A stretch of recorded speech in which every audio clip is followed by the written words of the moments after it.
રાજકોટ કોંગ્રેસનું સંગઠન સૂજન અભિયાન શરૂ. કમિટી દ્વારા પત્રકાર પરિષદ યોજવામાં આવી. Report by Sandeep Chavda, Rajkot.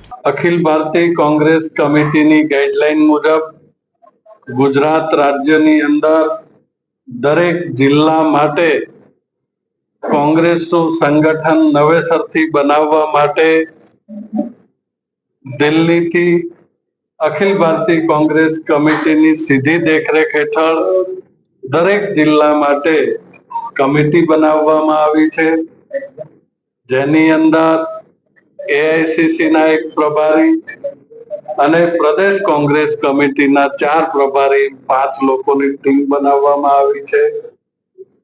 રાજ્યના દરેક જિલ્લા અને શહેરોની અંદર કાર્યકર્તાઓ પાસેથી અભિપ્રાય લઈ, સિવિલ સોસાયટી પાસેથી અભિપ્રાય લઈ, યુવાનોને, મહિલાઓને, એસસી, એસટી, ઓબીસી તમામ વર્ગને પૂરતું પ્રતિનિધિત્વ મળે એ પ્રમાણે નિયુક્તિ કરવા માટેની સંગઠન સૃજન નામનું અભિયાન શરૂ કરવામાં આવ્યું છે અને એના સંદર્ભે આજે પ્રદેશ કોંગ્રેસ કમિટી તરફથી ટીમ રાજકોટ શહેર ખાતે આવી છે અને આજથી 2 દિવસ માટે શહેરના તમામ કાર્યકર્તાઓને અને પદાધિકારીઓને કમિટી સાંભળશે.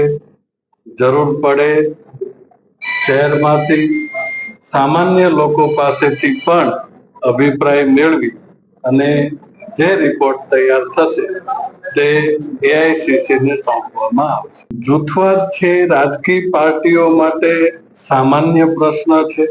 સત્તા ઉપર હોવા છતાં ભારતીય જનતા પાર્ટીની અંદર ભયંકર જૂથવાદ ચાલી રહ્યો છે. આટલા દિવસથી આજ દિવસ સુધી પ્રદેશ કોંગ્રેસ કમિટીના પ્રમુખનું નામ જાહેર નથી કરી શકતા, રાષ્ટ્રીય ભારતીય જનતા પાર્ટીના પ્રમુખનું નામ જાહેર નથી કરી શકતા.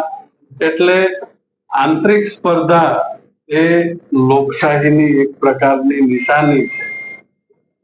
દરેક ગ્રુપને સાંભળવામાં આવશે, સંકલન કરવામાં આવશે અને સાથે મળી અને ચૂંટણી લડે એના માટેના પ્રયત્ન. પત્રિકા કાંડ મોટા ભાગે ભારતીય જનતા પાર્ટીમાં પણ આવી ઘટના બનેલી છે. કોઈ કાર્યકર્તા ક્યારેક પોતાની વાત યોગ્ય કક્ષાએ રજૂ નથી કરી શકતો અથવા એને પહોંચી નથી શકતો એવું લાગે ત્યારે આ પ્રકારની આક્ષેપબાજીઓ થતી હોય છે. એ પત્રિકાની અંદર જે લખાણ છે એની અંદર તથ્ય કેટલું છે એ તો તપાસ કરીએ પછી ખબર પડે અને પાર્ટી એના માટે પણ નિર્ણય કરશે.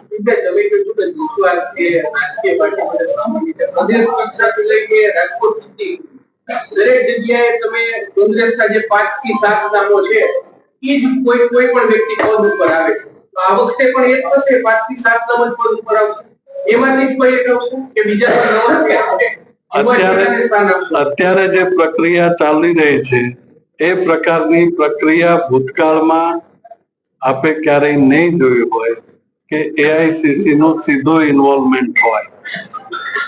આ વખતે ચોક્કસપણે નવા નેતૃત્વને સ્થાન મળશે, સોશિયલ એન્જિનિયરિંગ પ્રમાણે સ્થાન મળશે અને સ્થાનિક ડિમાન્ડ પ્રમાણેનું સ્થાન મળશે. All of you for coming this press meet, important press meet.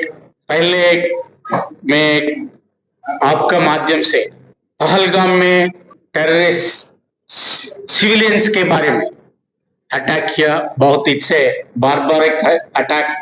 We condemned such kind of attacks and Congress working committee कल भी रेजोल्यूशन पास किया.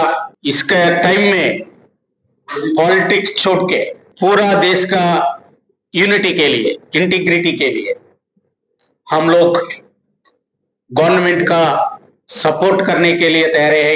सीडब्ल्यूसी अनाउंस किया. आपका माध्यम से और एक बार मैं अफेक्टेड फैमिलीज का मैं कंडोलेंस एक्सप्रेस कर रहे हैं. करने के बाद मैं 2 मिनट हम लोग इधर क्यों आया, ये राजकोट सिटी के आया, मैं एक्सप्लेन करूंगा. इधर मेरे के साथ पीसीसी से ऋत्विक मकवाना जी, एम के बलोक जी, जयदीप गोयल जी, सिंह गोयल जी, मनु भाई पटेल जी, ये मेरे के साथ आया। एआईसीसी में कांग्रेस पार्टी संगठन मजबूत करने के लिए बहुत सारे डायलॉग, इंटरनल डायलॉग डिस्कशन कर दिया। सीडब्ल्यूसी में ये सेपरेट कमेटी है, कमेटी भी बन दिया, कमेटी डिस्कस किया। बाद में कांग्रेस प्रेसिडेंट मल्लिकार्जुन खड़गे जी, हमारा former president and leader of opposition Rahul ji के नेतृत्व में पूरा देश का सब राज्यों का डीसीसी प्रेसिडेंट से मीटिंग्स कर दिया, उनके साथ भी डिस्कस किया। करने के बाद कांग्रेस पार्टी एक डिसीजन ले लिया, एक अभियान शुरू किया, संगठन सृजन अभियान। इस बारे में इसके अंदर देश में जिला का कमिटी, जिला प्रेसिडेंट का एम्पावर करने के लिए जरूरत है, ये डिसीजन ले लिया। ये एम्पावरमेंट मतलब क्या है? हम लोग ये डीसीसी प्रेसिडेंट का ये स्पेशल अधिकार देने के लिए भी डिसीजन ले लिया।